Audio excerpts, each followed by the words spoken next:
yang hormati Bapak Kepala Dinas Pertanian dan Pangan Kabupaten Sumba Timur atau mewakili dalam hal ini penyuluhan dan bina usaha tani, dan juga ibu dari bidang ketahanan pangan, yang kami hormati pula Bapak Kepala Desa Kataka, dan juga ketua kelompok tani sebagai ketua kelompok tani maupun anggota kelompok tani, dan singkatnya teman-teman PPL yang sempat hadir pada saat ini. Sebelum kita mulai acara kita pada hari ini, yaitu pelatihan pembuatan pestisida nabati di kelompok tani Andali, silakan pada Bapak Kabit Penyuluhan Pertanian dan Bina Usaha Tani untuk menyampaikan arahan.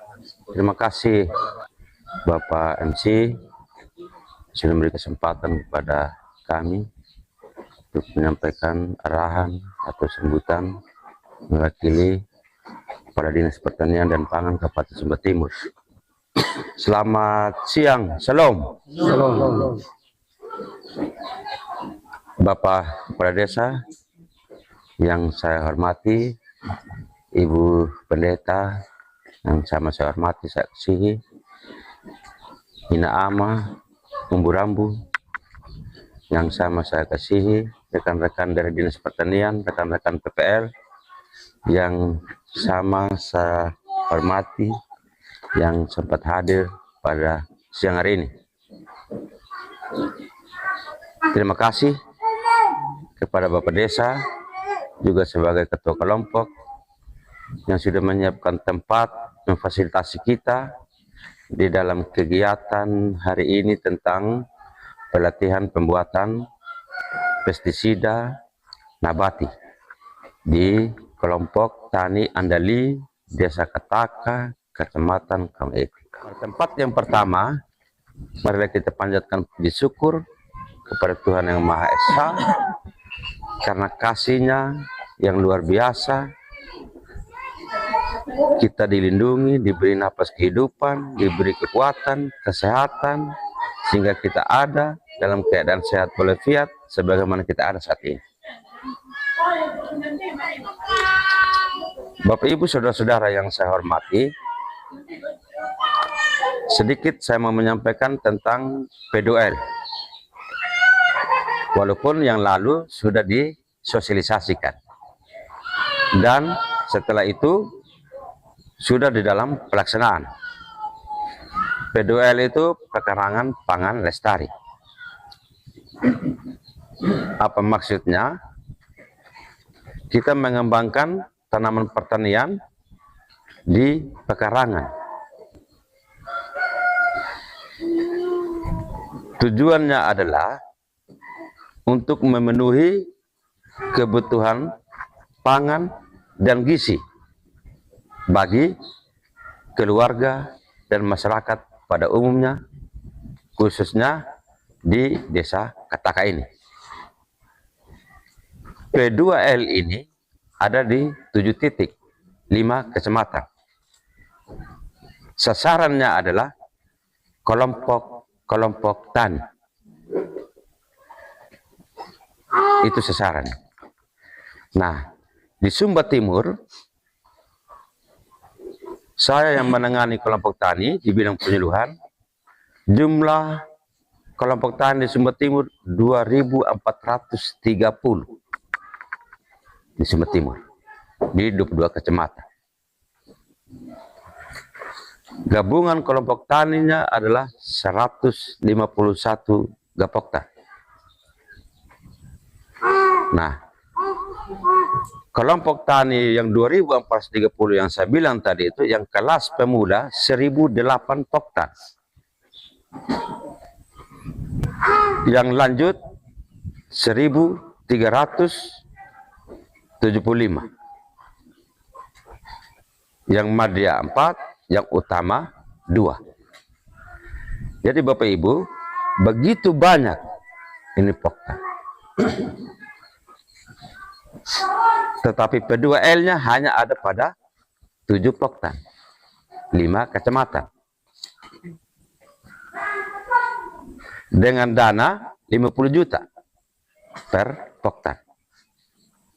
yang dibiayai dari dana DAK ke ke daerah Kabupaten Sumber Timur dengan dana 50 juta dan sudah pencairan sampai dengan tahap 2. Dikatakan sudah Bapak saya? Nah, sudah. Seperti itu. Jadi P2L ini diharapkan para kelompok tani ini mengembangkan yang namanya hortikultura sebagai sumber gizi dan vitamin bagi keluarga. Begitu. Sehingga dengan pengembangan ini hasilnya nanti itu bisa mengatasi atau menurunkan angka stunting dan gizi buruk untuk konsumsi juga ibu hamil.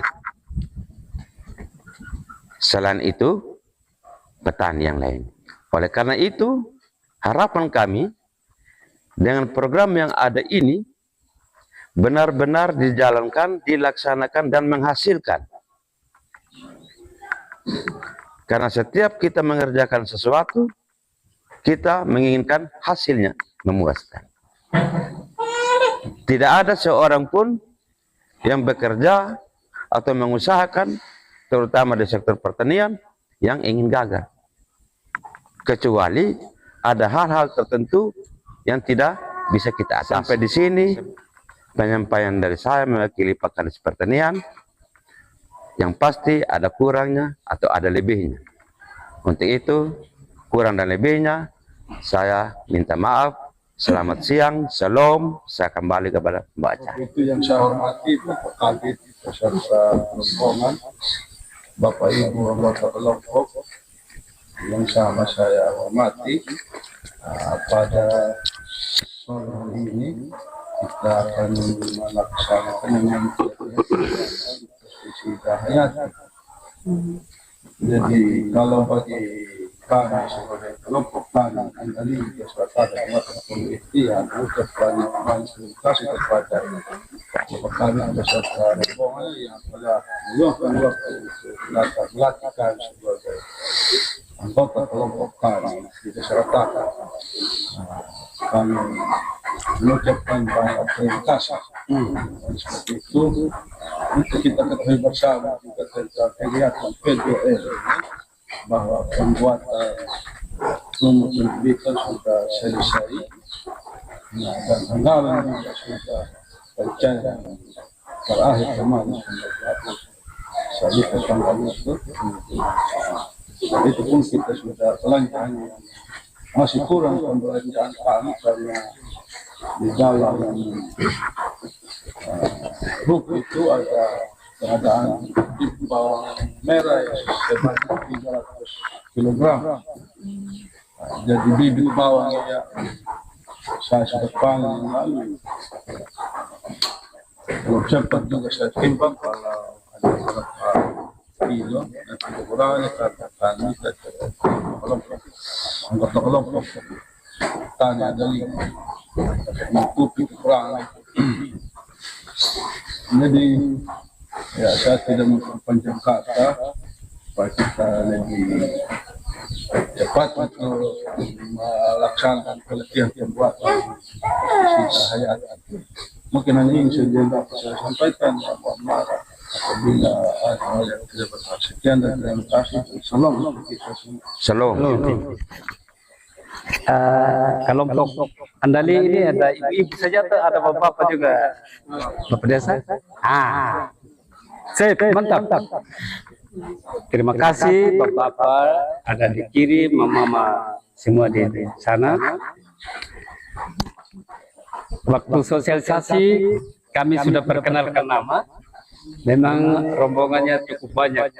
Saat sosialisasi waktu itu ada Bapak Desa dengan mantan Kepala BP3K, Bapak Dedi Mulyadi, Dedi Willy, sorry, Dedi Willy. Sekarang yang menjadi pejabatnya PLT adalah Bapak Kabid Penyeluan yang tadi ngomong. Banyak, sangat berisi. Ini kaitan dari kegiatan pelatihan. pelatihan P2L pangan lestari ini dia tidak datang ini hari saja, dia sudah punya konsep dan punya paket dengan P2L. Yang komandan P2L-nya itu ada ibu yang senyum-senyum di tengah. Coba lihat semua di sana. Di antara Ibu Yuli dengan Ibu Siti. Ya, itu kepala seksi perbenihan hortikultura yang beberapa bulan lalu kami dirubah sedikit kan punya nomor pelaku menjadi penyuluh. Saya sendiri kepala seksi perbenihan dan OPT atau PTOPT, tugas pengendali organisme tanaman atau tumbuhan. Dirubah lagi katanya pengawas benih tanaman, tetapi yang kami kerjakan perbenihan dan OPT. Jadi harus ada pendahuluannya sehingga dia nyambung. Yang kami omong adalah ada tanggung jawab, ada tugas tupoksinya. Yang kami adik-adik sebentar yang akan eksekusi praktek yang namanya PGR ini, PGPR ini ada bahasa ketakannya, jadi agak sedikit kakak. Ya, kenapa ini harus ada? Dan kenapa harus ada pelatihan? Tidak harus kami sudah panen seperti Bapak Desa tadi sudah panen bawang. Terima kasih Bapak Desa. Simpan kami 1 kilo, nanti berapa orang kirim kami angkat semua nanti. Kalau dicukup kan sudah cukup ya, sudah tanam sini saja. Ini artinya supaya dia nyambung. Kaitan dengan pelatihan ini sedikit kami perkenalkan yang namanya hama dan penyakit pada tanaman pangan dan hortikultura. Karena di seksinya saya atau di bidang tanaman pangan dan hortikultura adalah kuncinya semua di Dinas Pertanian. Kalau kita bahasa haluskan lagi adalah perutnya Dinas Pertanian atau Kabupaten Sumut Timur. Kenapa kami sebutkan di situ? Semua ada benihnya, di semua ada obatnya. Di situ racun sedikit Bapak Kabit tadi ada sudah sebut racun. Lalu ada hortikultura dan tanaman pangan. Sehingga pada siang hari ini Pak Lukas mau perkenalkan konsep pengendalian hama penyakit secara terpadu. Terpadunya apa? Terpadunya bukan tadi yang 3 mitra yang Bapak Kabit bilang. Terpadunya ada beberapa konsep yang sudah dikonsepkan oleh ahli tanaman dan ahli penyakit, sehingga apa yang kita tanam itu kita harus kendali persiapkan memang. Sehingga kita dengan tanam saja kalau ada gangguannya kita tidak bisa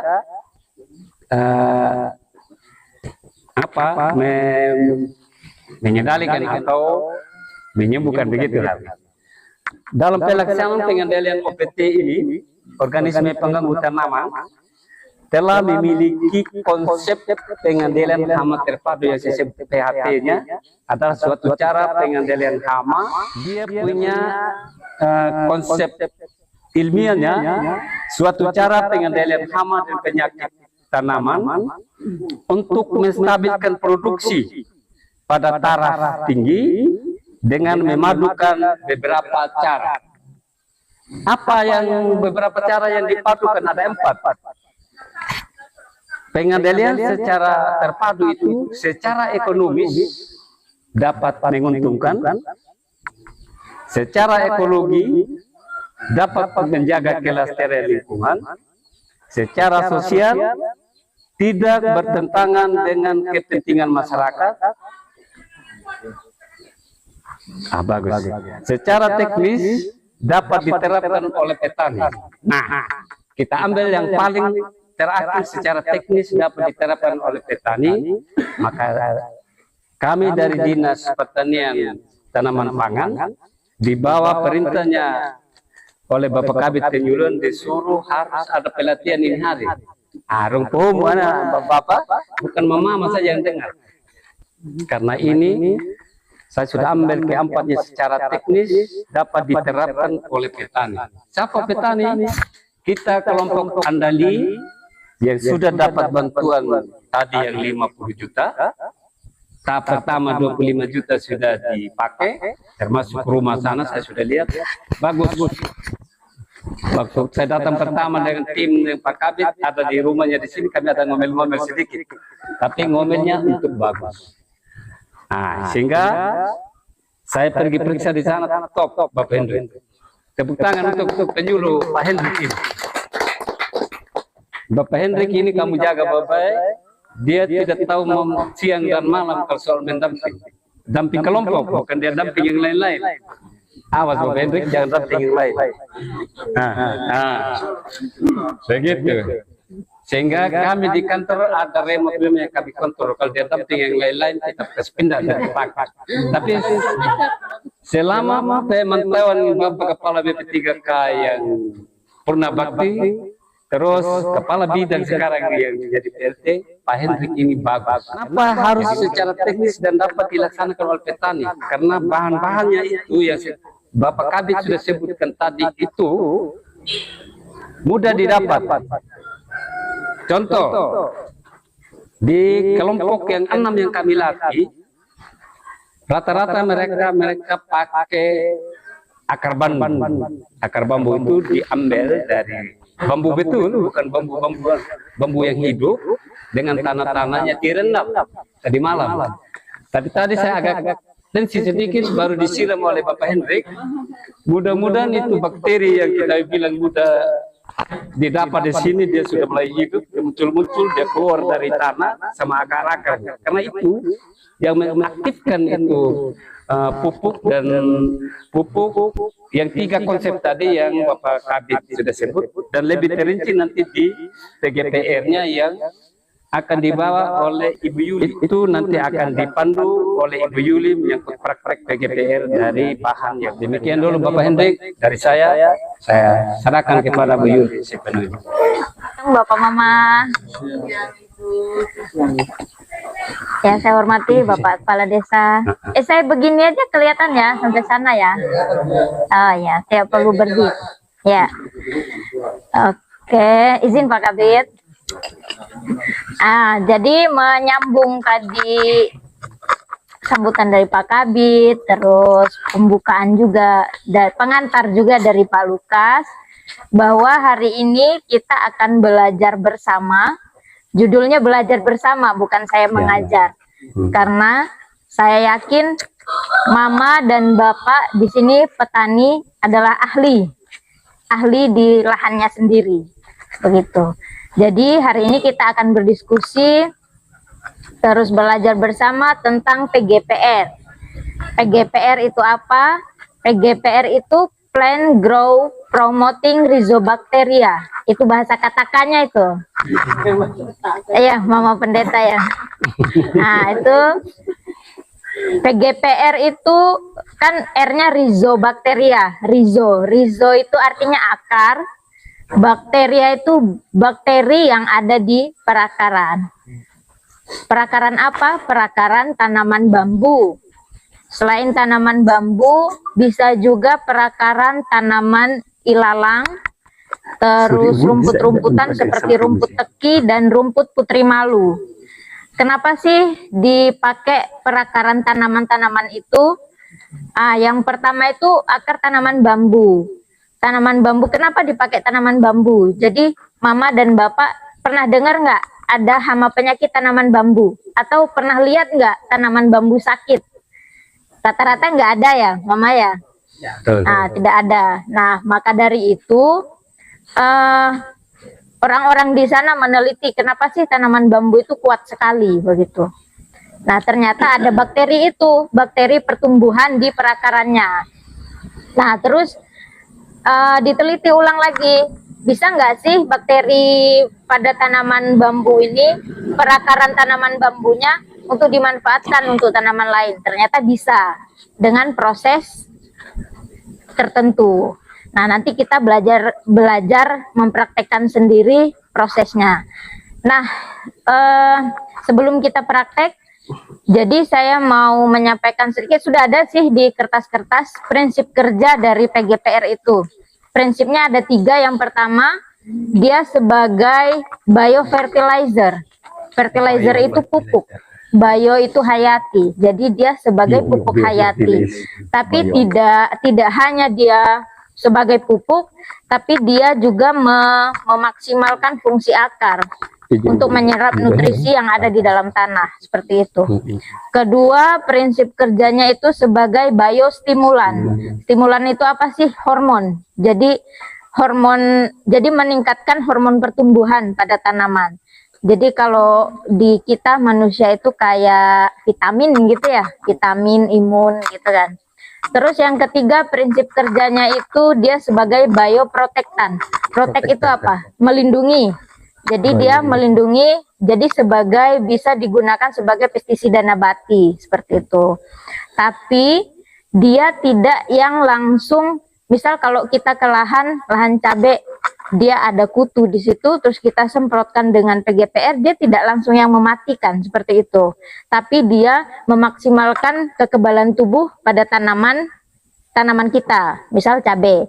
Jadi memaksimalkan ketahanan tubuh si tanaman cabai ini untuk mentolerir, untuk menyembuhkan dirinya sendiri dari serangan hama dan penyakit, seperti itu. Nah, kemudian langsung ke bahan-bahan untuk pembuatan PGPR. PGPR tadi bahan pertamanya itu perakaran dan tanah yang menempel pada akar. Jadi saat kita ambil untuk membuat PGPR, ambil nih akarnya, terus ada tanah yang menempel, itu jangan dibuang, ikut direndam. Tanah-tanah yang menempel pada akar harus ikut direndam. Nah, terus ada terasi. Terasi itu sebagai sumber protein untuk si bakteri perakaran tadi. Kemudian ada juga gula merah sebagai sumber energinya. Dedak sebagai media untuk pertumbuhan. Kemudian juga ada kapur sirih. Kapur sirih itu fungsinya untuk menetralkan pH. Karena kita nggak tahu, ini belum tahu kita perakaran bambu yang kita ambil itu pH-nya apakah asam atau basa. Jadi kita netralkan dengan sedikit saja ini kapur sirih, seperti itu. Kalau kapur sirih kan pasti ada di setiap rumah ya, kalau di Sumba pasti ada, karena setiap hari pasti mengkonsumsi namanya sirih pinang. Terus bahan-bahan yang lain juga pasti ada di sekitar rumah kita, akar bambu, akar ilalang, terus terasi, gula merah, dedak kan pasti ada. Dedak itu pau. Ya. Kalau bahasa ini saya pau ya Maya. Kalau uta itu, uta juga. Seperti itu. Nah, terus pembuatannya nanti kan kita praktek langsung, tapi saya jelaskan sedikit. Nah, jadi bahan-bahan selain dari akar bambu itu direbus sampai mendidih. Nah, nanti setelah mendidih diangkat, didinginkan, kemudian dicampur antara air rendaman akar bambu dengan air rebusan. Sebelum dicampur kita saring dulu supaya bersih. Nah, itu setelah dingin, tapi air rebusannya setelah dingin baru bisa dicampur.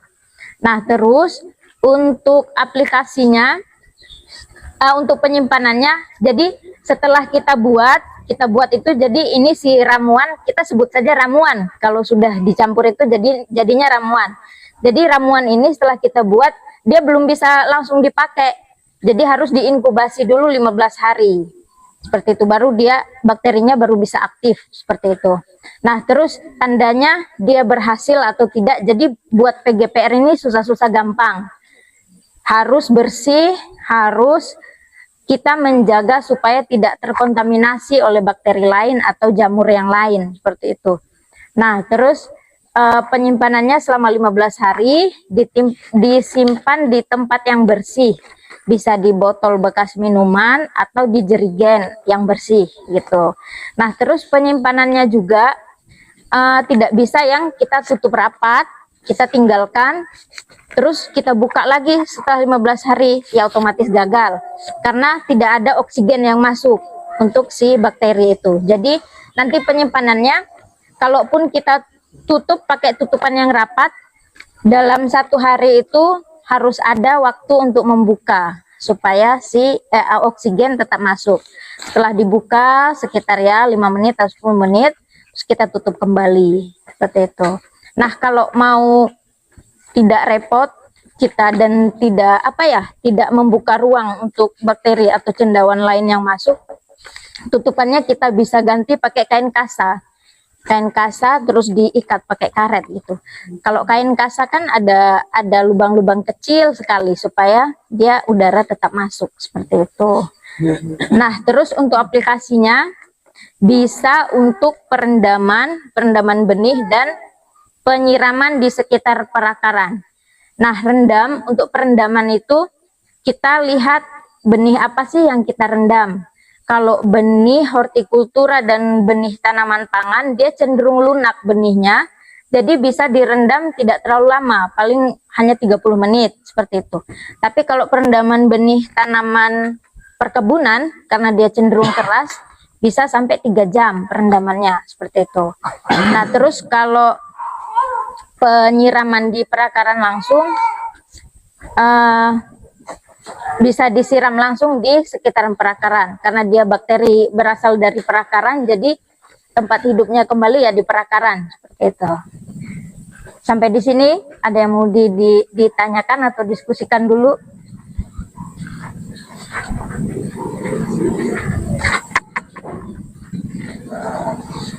Jadi saya itu buat DPR ini, kalau saya lihat di sini ini jarak terbatas toh. Nah, kalau di sini air hanya 4 liter. Kalau kita buat dalam jumlah yang banyak, kita butuh akar bambu untuk berapa batang. Iya. Karena kita kan Sama juga dengan akar alam. Sama juga gula merah terasinya. Kalau kapus ini seujung sendok makan.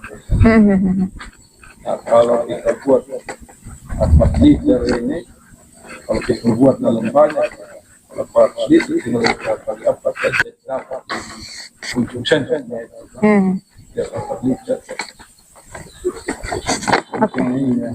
pertanyaan Bapak Desa tadi, kalau kita buatnya banyak, tinggal dikalkulasi aja jumlah-jumlah yang lain. Kalau misalkan kita buat 20 liter, jadi butuh akar bambunya itu jadi kan tidak ada takaran pasti untuk akar bambunya. Jadi cukup untuk 1 baskom akar bambu. Ini nih, apa sih baskom bokor ya? 1 bokor kecil ini untuk perakaran bambunya. Terus dedaknya bisa 1 kilo kalau kita bikin 20 liter air. Terus kapur sirihnya 1 sendok makan karena kita buatnya banyak. Terus untuk gula merah, kan di situ saya tulis 1 bulatan gula lempeng. Kalau gula lempeng kan kecil, nah mungkin bisa butuh 4 sampai 5 begitu. Tapi kalau dia gula merah yang gula Jawa tuh, karena dia besar jadi butuh 2 gitu. Terus apalagi terasi karena nanti kan pakainya kemasan kecil. Mana Mak? Itu Mak, tolong Mak, terasi. Nah, kalau kita bikin hari ini kan kita pakai terasi yang begini. Nah, nanti kan hanya butuh segini aja. Tapi kalau kalau kita bikinnya 20 liter, 1 kemasan ini bisa dimasukkan gitu. Dia kan dia tidak ada dia kan hanya untuk sumber energi, sumber makanan begitu kan. Tapi tetap harus dikalkulasi juga dengan jumlah banyaknya berapa liter kita buat, seperti itu. Oke, yang berikut lagi,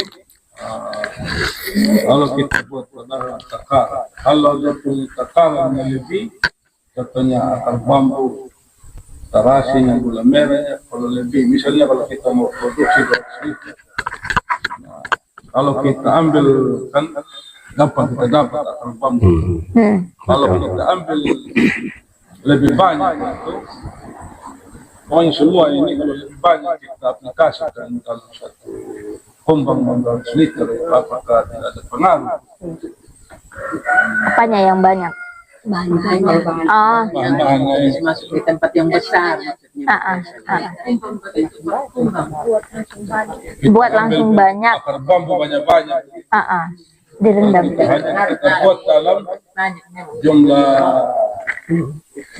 liter airnya 200 liter.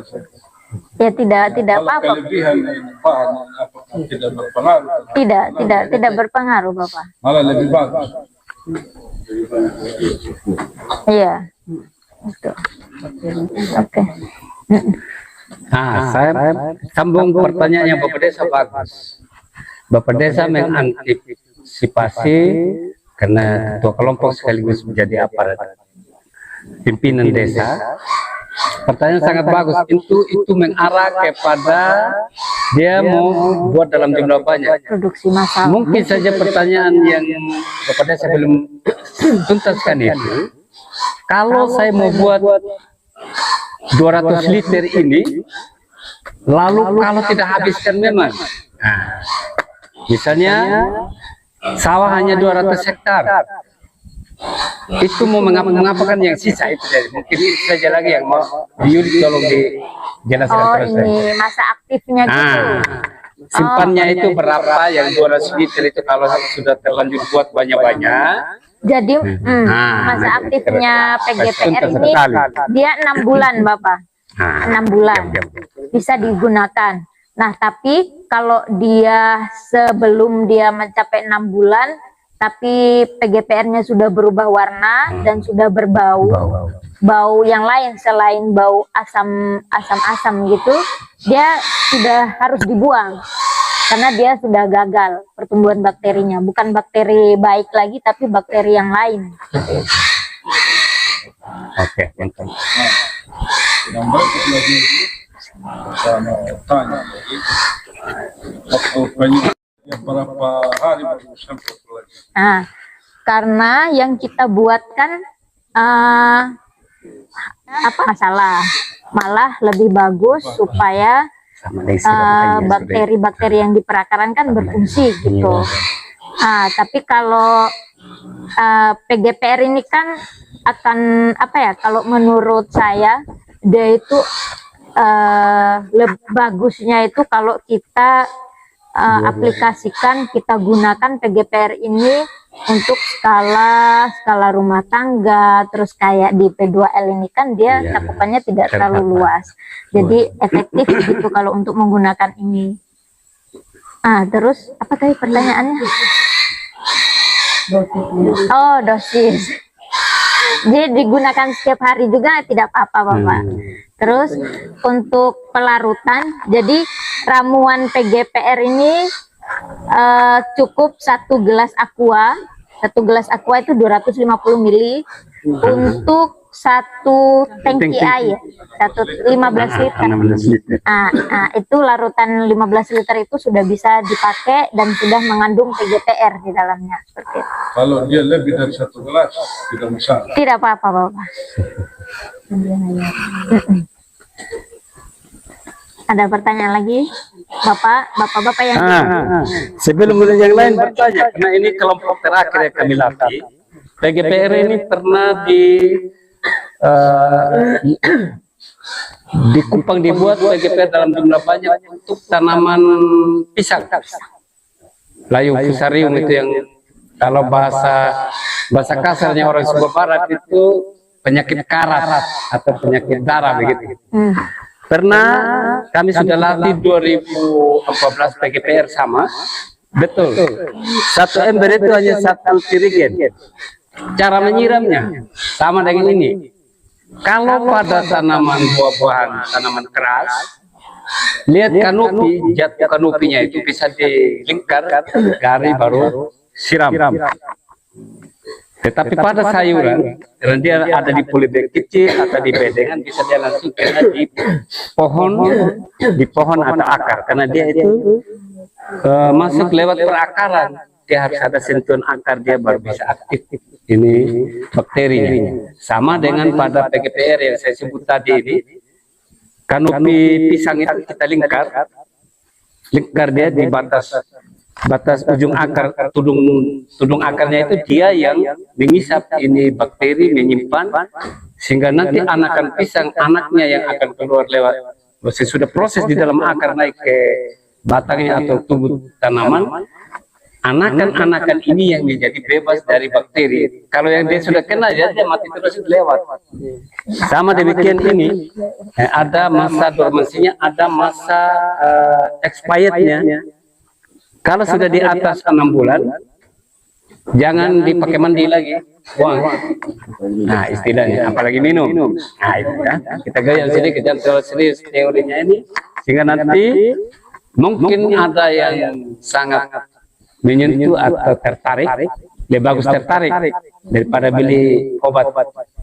Saya kasih ingat sedikit penggunaan obat racun ini. Kami sangat membatasi di pertanian. Yang penyuluh-penyuluh dari Kamanggi catat memang Bambang. Nah, kalau Pak Jio dengan Pak Adol, Ibu Yuli, Ibu Eti menanyakan atau menginterogasi tanaman yang terserah, jangan marah, karena itu yang kami batasi penggunaan zat kimia. Itu kaitannya dengan pelatihan ini, sehingga marilah kita sama-sama yang sudah dapat ilmu ini memang sederhana, mudah, jangan dianggap oh ini tidak lihat memang hasilnya sesudah kita makan sayur enak-enak.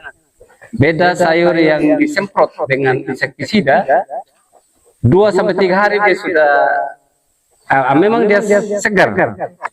Lebih-lebih semprotnya 3-4 hari petik, bawa ke pasar tetap segar. Tapi dia punya risiko di dalamnya itu sangat berbahaya. Apalagi anak-anak kita yang tadi, anak bayi yang digendong-gendong harus dijaga sekarang. Sehingga di 2025 nanti kita masuk di tahun emasnya Indonesia, anak-anak Indonesia bebas dari penyakit. Pintar-pintar semua Presiden Prabowo bilang. Karena kegiatan ini lanjutan akan dipandu oleh bukan dipandu. Kegiatan Bapak Presiden dan Wakil Presiden untuk makan gratis 2025. Mudah-mudahan Bapak Desa Ketaka sudah mempersiapkan kegiatan-kegiatan seperti ini sehingga menjadi contoh bagi desa lain atau kelompok. Jangan desa lain lagi lah, kelompok yang lain lagi Bapak Desa. Tolong diterapkan saja. Sehingga nanti sayur-sayur yang akan dihasilkan oleh setiap ibu rumah tangga atau kelompok menjadi sayur organik, apalagi menggunakan PGPR. Kalau dibuat bagus di sini bisa dijual ke tetangga-tetangga kecil, bisa tetangga, maksudnya tetangga kelompok yang belum ikut, tetangga desa yang belum dapat pelatihan. Di Kamanggi sudah dapat juga, mudah-mudahan bekerja. Kamanggi saya antusiasnya kemarin sangat bagus. Ya Bapak Desa dengan Bapak yang hadir, bukan kami memaksakan mengguri, tetapi memperkenalkan ini sebagai inovasi baru. Kita di Dinas Pertanian sangat banyak inovasi.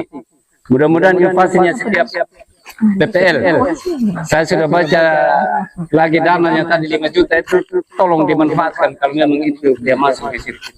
Ini bukan promosi tetapi adalah informasi yang positif untuk adik-adik penyuluh yang kelompok-kelompok binaannya di KPPP. Silakan berkreasi, menciptakan inovasi, jangan bagi PR saja.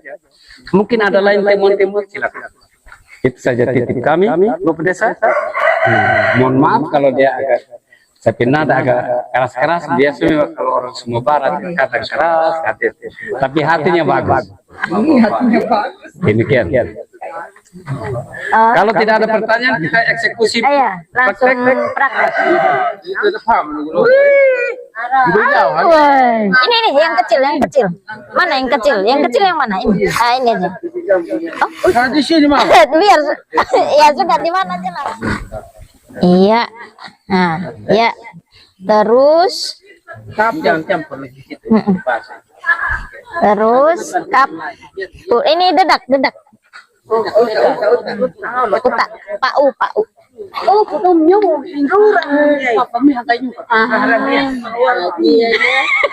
Oh. Ini jangan dituang. Begini aja, Mak. Ya, 1 gelas aqua tuh. Oke. Satu lagi, Mak. 1 genggam lagi. Oke. Terus kapur. Kapurnya sedikit. Tapi kalau dia bikin banyak kayak 20 liter atau 20 liter, 1 sendok full gitu. Nah, Mama aduk-aduk. Pakai sendok, Mak? Oh, tidak.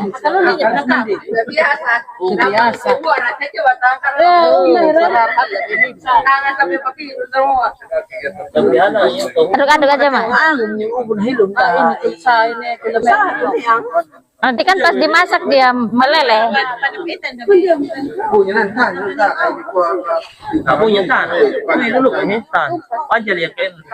Oke.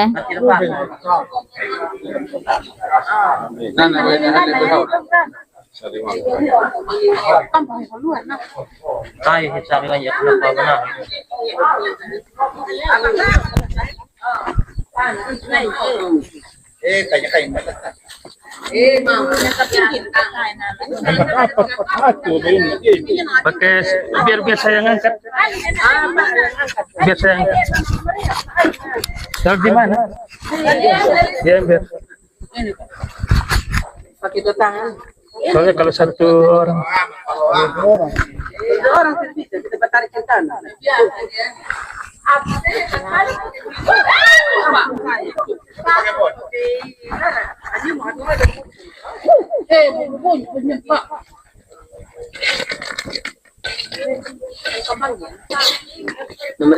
Sudah.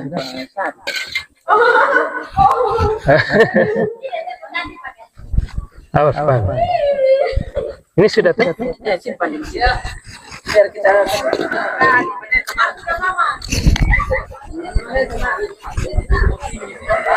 Itu terus wangi aromanya itu asam-asam tape, laru. Itu dia berharap. Kasih. Iya.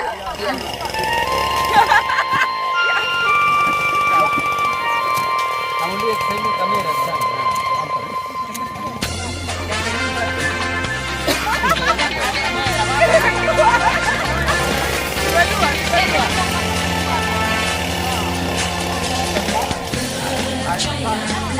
Satu.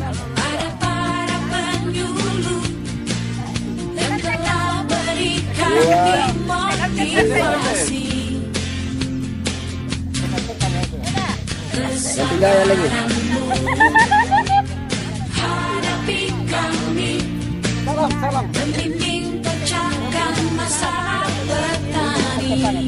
Satu, dua, tiga. Gorengan. Buat apa?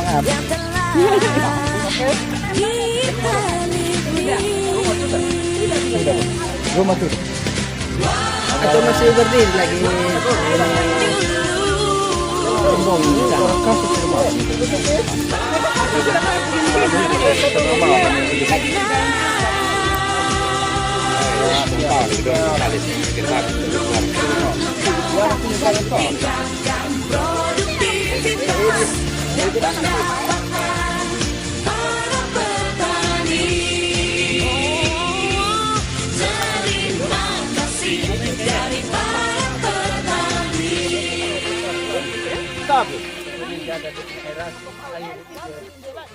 Ini mana buahnya?